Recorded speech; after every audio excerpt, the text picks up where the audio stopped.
시작하기에 앞서 두 가지 소식 먼저 전달드립니다. 첫 번째 소식은 요즘에 강영현 영상이 역주행을 하고 있어가지고 궁금했던 차에 의문이 풀렸습니다.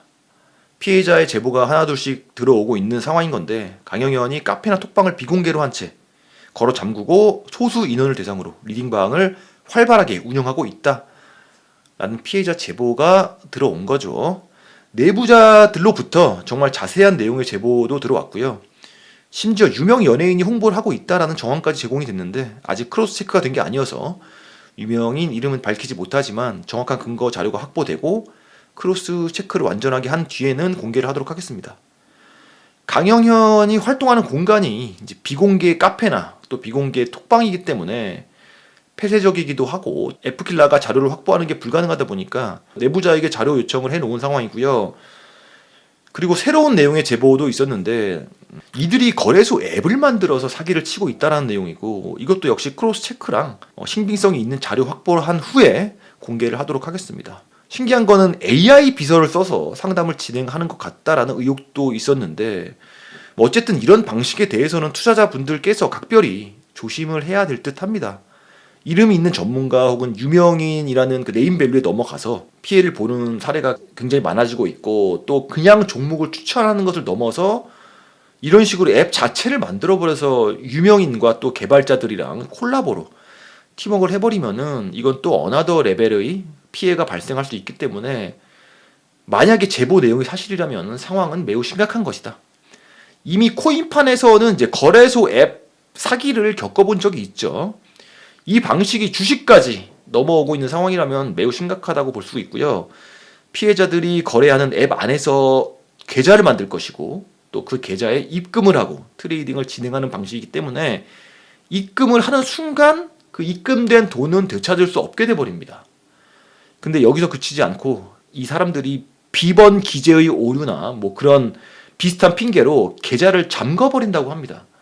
그렇게 한 다음에 추가 입금을 하는 식으로 그래야 계좌가 풀린다라는 식으로 계속 입금을 부추긴다라고 합니다.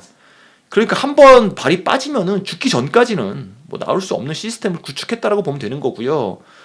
돈을 다시 돌려달라고 애원을 해봤자 더 내놓으라는 식으로 응대를 한다라고 하고 피해자는 돈을 벌릴 수도 없고 그렇다고 더 입금할 수도 없고 그냥 미쳐버린다라고 합니다. 여기 피해자들 중에서는 은퇴하신 분들이 은퇴 자금으로 운용을 하시는 계신 분도 계실 것이고 뭐 전업주부로서 뭐 재테크를 하시는 분들도 계실 텐데 피해가 너무 클 것 같아가지고 걱정이 되고요. 만약에 톡방에서 의혹을 제기하거나 뭐 피해 사실을 공유하려고 하면은 바로 퇴장시켜버린다라고 합니다. 정말 각별히 조심해야 될 것 같고요. 후속 컨텐츠는 자료가 확보되는 대로 전달 드리도록 하겠습니다. 두 번째 이야기는 제가 지난 방송에서 다뤘던 부동산 PF 문제에 대한 내용인데 여러 건설사들이 진행하는 수많은 부동산 프로젝트가 이미 멈춰선 상황이고 또 대출도 막혔기 때문에 고스란히 부도의 위기로 내몰리고 있는 상황이고 그렇게 건설사가 무너지면 부동산 PF 대출로 빌려준 돈을 돌려받지 못하는 증권사들도 위기에 처하는 게 현재 상황이라는 게 굉장히 심각한 건데 도미노로 무너질 위기에 처해 있다는 거죠. 이런 상황에서 가장 위험한 증권사로 모든 위험 지표에 예외 없이 포함되어 있었던 곳이 바로 다올증권이었습니다. 그런 다올증권에 대한 이야기로 딱 1년 전에 다올증권 임원의 비극적인 내용의 뉴스가 있어서 소개를 드립니다. 이미 1년 전 혹은 그 전부터 이 위기가 예고가 되어 있었다는 거죠. 2022년 12월 뉴스니까 정확히 1년 전입니다. 내용을 보면은 1년 전부터 다올증권이 내부적으로 얼마나 심각한 상황이었는지 알 수가 있고요. 22년 초반에는 분위기가 좋았다라고 합니다. 기사의 주인공이 연봉이 무려 10억 원 이상이었다라고 하고요. 강남의 건물주이기도 했다라고 합니다. 뭐 제가 상황을 제대로 알지는 못하지만 강남 건물주였다라는 것은 이제 최근 상황을 미루어 봤을 때 오히려 비극을 부추겼을 수도 있다라는 생각이 듭니다. 오히려 상황을 더 힘들게 했을 수도 있다는 생각이 들고요. 만약에 건물이 한 층이라도 비어 있거나 뭐 안 비어 있다고 하더라도 적자 지송인 상황이라면 대출 이자가 갑자기 높아진 상황이기 때문에 뭐 대출 금액의 크기에 따라서 다르긴 하겠지만 아무리 연봉이 10억 원이어도 실수령액은 월 7천만 원 정도거든요. 매달 몇 억 원씩 갚아야 되는 상황이었다라고 한다면은 이제 답이 안 나온다라는 거죠. 수익은 7천만 원인데 매달 갚아야 되는 돈이 몇억 원이다. 그러면은 정말 답이 안 나오죠. 어쨌든 강남 건물 소유 유무를 떠나서 2022년 하반기부터 다올투자증권은 상반기에 파티 분위기였던 것이 비명으로 바뀌었다고 합니다. 다올투자증권이 부동산 PF가 전체 매출의 70% 이상으로 부동산에 이제 편중이 되어 있었던 상황이고, 또 레고랜드 사태를 시작으로 비극을 정면으로 들이받기 시작한 거죠. 효자 노릇을 했었던 부동산이 골칫거리로 변하면서 대대적인 구조조정이 들어갔고, 기사의 주인공도 구조조정 대상이었다라는 것이고, 직장 동료의 이제 증언에 의하면 기사의 주인공이 이런 말을 했었다고 합니다. 나보다 실적도 좋지 않고 위험한 PF를 더 많이 한 이가 나를 평가하고 정리하려는 상황을 어떻게 이해해야 하느냐라고 토로를 했다라고 합니다. 근데 제 생각에는 이런 상황에서 누가 매를 맞느냐의 문제이고, 그냥 조직 전체가 잘못된 길을 갔던 거잖아요. 누가 먼저 맞든지 간에 중요한 것은 다올투자증권의 방만한 경영과 성과주의 문화가 쉽게 돈을 벌 수 있는 부동산 PF로 사업을 집중한 것이 진짜 문제라는 거죠. 어쨌든 현재는 다올투자증권이 거의 구조조정이 전체 직원 수의 25%가 퇴직이 됐다라고 합니다. 앞으로는 또 어떤 일이 벌어질지 모르는 거지만 지금도 상황이 굉장히 안 좋고 앞으로는 더 안 좋아지겠죠. 똑같은 내용을 블라인드라는 앱에서도 확인을 할 수가 있는데, 주인공이신 이분은 가정도 없고 회사에 올인을 했던 분이고 회사를 가족 그 자체로 여겼던 사람이라고 합니다. 블라인드를 보면은 댓글 다는 사람들의 직장이 아이디 앞에 나오거든요. 이제 다올투자증권 직장인들이 댓글을 많이 단 것을 볼 수가 있고요. 정말 안타까운 뉴스라고 할 수 있고, 다올투자증권뿐만이 아니고 부동산 PF의 칼바람이 앞으로 어떻게 진행될지 아무도 모른다. 2023년에는 정부가 억지로 방어를 한 부분이 있지만 그것이 이제 만기를 늦췄을 뿐인 것이고, 결국엔 분양가가 안 오르거나 아예 예정되어 있던 프로젝트가 지어지지 않는다면은 피해의 규모는 정해져 있는 거나 다름이 없는 겁니다. 그냥 만기만 늦춰졌을 뿐이라는 거죠. 현재 상황에서 분양가가 오르거나 멈춰진 공사가 공적 자금 투입으로 재개가 될 확률은 제로에 가깝다. 실제로 내년에 대출 상황 만기가 쏟아져 나올 것이기 때문에 도미노는 이제 곧 시작이 될 것이다. 예, 그리고 이제 오늘의 스토리는 제가 브런치에서 재밌게 읽은 내용을 소개해 드리려고 합니다.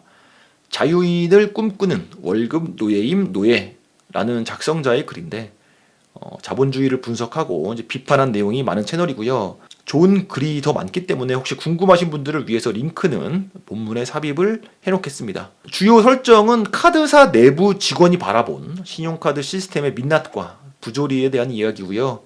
글쓴이는 익명의 카드사 현직 직원이시고 신용카드 회사들은 대동소이하다라고 보면 되는 일반론에 대한 이야기입니다. 첫 번째는 카드사의 정체인데, 신용카드는 사람의 신용에 따라서 일정 금액 한도를 부여하고 또 그 한도 내에서 사용이 가능한 서비스죠. 식당에서 긁으면 2, 3% 정도가, 백화점이나 대형마트에서는 1, 2% 정도가 카드사 수수료로 수입으로 들어온다라고 합니다. 근데 이렇게 식당이나 백화점, 대형마트에서 긁은 카드의 그 수수료가 주 수입원이라고 생각할 수도 있는데 실상은 전혀 아니라는 거죠. 주 수입원은 뭐냐? 일반인들을 대상으로 한 고금리 대출과 이 대출의 연체료라고 합니다. 이름하여 카드론이라는 거죠. 이 카드론이 바로 신용카드 회사의 엄청난 수익의 비밀이다. 언제나 카드사가 위기다라고 말하면서 본업의 위기다라고 하는데, 사실은 이 고금리 대출과 연체료가 진짜 수익의 비밀이기 때문에 진짜로 위기가 온 적은 없다라는 거죠.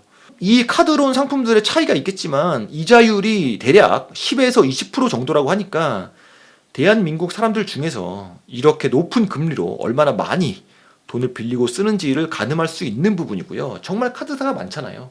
그리고 그 카드사들이 다 돈을 엄청 벌고 있잖아요. 결국은 그냥 허가받는 고금리 대출업 혹은 제도권 사채업이라는 겁니다.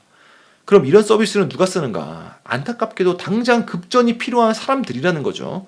급전이 필요한 사람들의 대출이 카드사의 주 수입원이라는 것이고, 제도권 최고의 금리이기 때문에 이자 부담이 너무나도 크고 또 연체율이 높겠죠.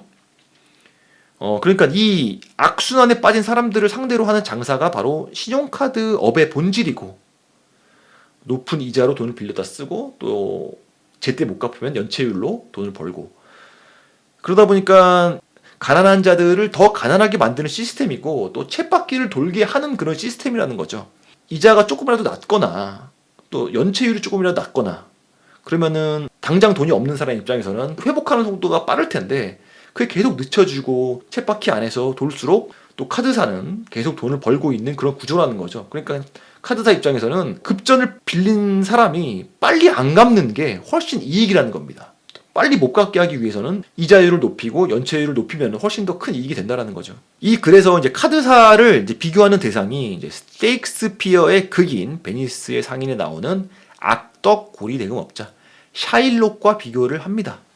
사진을 보시면 샤일록이 돈을 못 갚은 힘든 사람들에게 극심한 고통을 더 안겨주는 모습을 볼 수가 있죠. 신용카드사는 샤일록과 같은 존재라는 겁니다.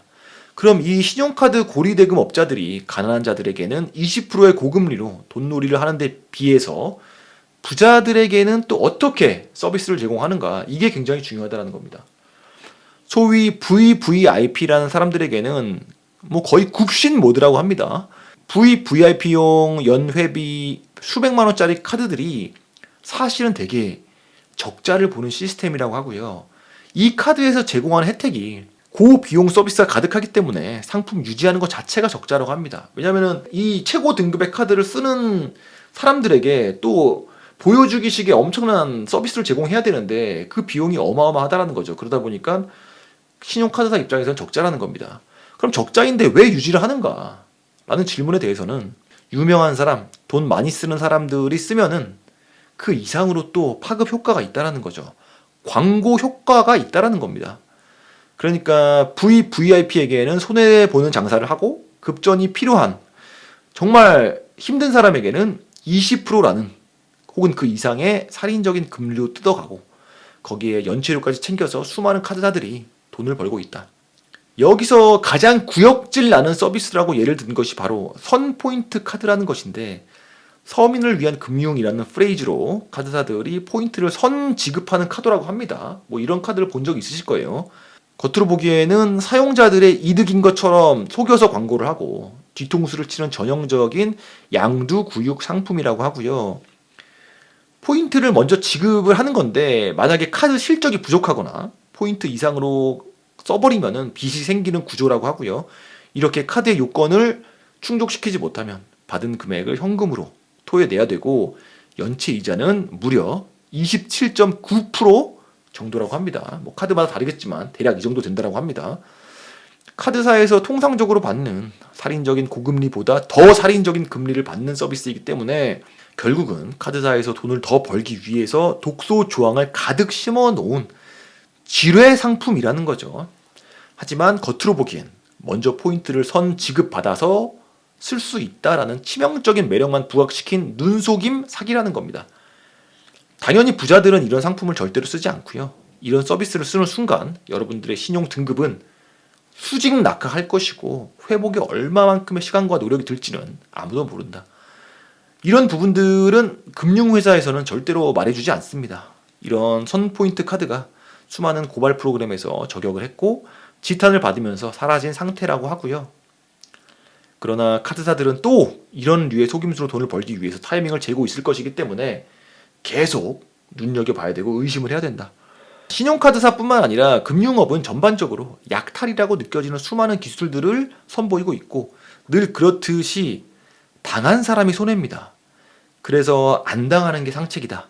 금융사들은 낚싯줄에 낚이는 수많은 사람들을 상대로 큰 돈을 벌어서 수조 원의 성과급을 지급하고 있고요. 그러면서도 돈이 급한 사람들은 카드론 아니었으면 조폭들한테 사채를 쓸어 가야 된다. 신체 포기각서보다는 우리가 낫지 않냐.